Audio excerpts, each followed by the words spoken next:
How's it going, everyone, and hope you're doing well. Welcome to this unboxing and boot review of the Nike Mercurial Vapor 15 Elites of the FG models. These are the newest Nike colorway, which is the Nike Brilliance pack. A really nice pair of football boots, as you can expect from their speed boots.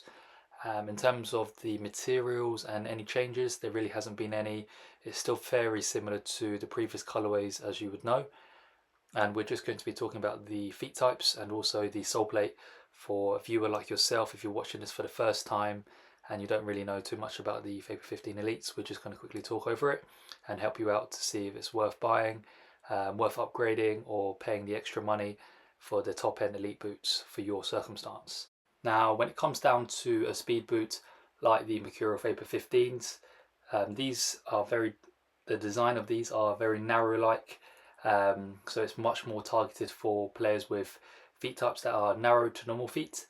Wide and very wide, it's better to go for, let's say, the Phantoms or Nike Tiempos, which is much more suitable and suited for wide and very wide feet players. So for narrow feet, we recommend just going true to size with these Vapor 15 Elites. If you still find it to have a bit more space in, let's say, the midfoot area or toe box, then go a half size down to get that tighter and snug fit, especially on the toe box area. And also when you've done the laces up, there shouldn't be too much movement in the heel area, and your heel should just be touching or pushed upon the heel cushion at the back, which should be really nice and comfortable and not too tight. So for narrow feet types, we recommend either true to size or half size down if you prefer a snug fit. For normal feet types, just go true to size with these as well. It should fit you really nicely. We've had issues or a player that had normal feet types who went a half size down, which was nice and snug, but ended up getting a lot of blisters on the small toe because it was just too tight on the toe box area, even though it was nice and snug. So for normal feet types, maybe it's better to go true to size and just have a little bit of space on the toe box area, to reduce any like blisters or pains on your toes. Now, when it comes down to wide feet, we recommend going a half size up, but you can start off with true to size with your usual Nike footwear and see how they feel. If it's still too tight and there isn't much space, then going a half size up to see if there's any differences in terms of toe box area and midfoot once you've done up the laces. If it's comfortable to you in your own personal preference, then go ahead and wear these Mercurial Vapor 15s with wide feet. If you feel like there's some certain areas that are uncomfortable or too loose or too tight, and it just doesn't feel a nice fit and overall comfort for you with your wide feet, then we recommend, as we said, it's not quite for you, and it's better to go for, let's say, a different pair of Nike boots, or you can try a different pair of speed boots from a different brand. And then for very wide feet, if you really want to go for these, maybe go half to one size up, try around with the sizing and see how they feel for you in terms of comfort. And if they still don't feel really nice, even if you have a little bit of space in some toe box area, or if it's too snug, then again, go for a different pair. Phantom GX2 Elites, Lunar 2 Elites, they're always very accommodating for very wide feet players.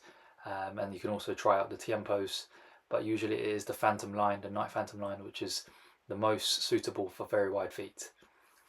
If you also have a pair of these Vapor 15s yourself, of an older colorway, and you're looking to upgrade to these, make sure to leave a comment down below what you think of the Vapor 15 Elites, as it helps out people who are buying these for the first time. It really helps them out making a decision to see if it's worth the upgrade, or maybe to wait for the 16s when it's coming out soon this summer.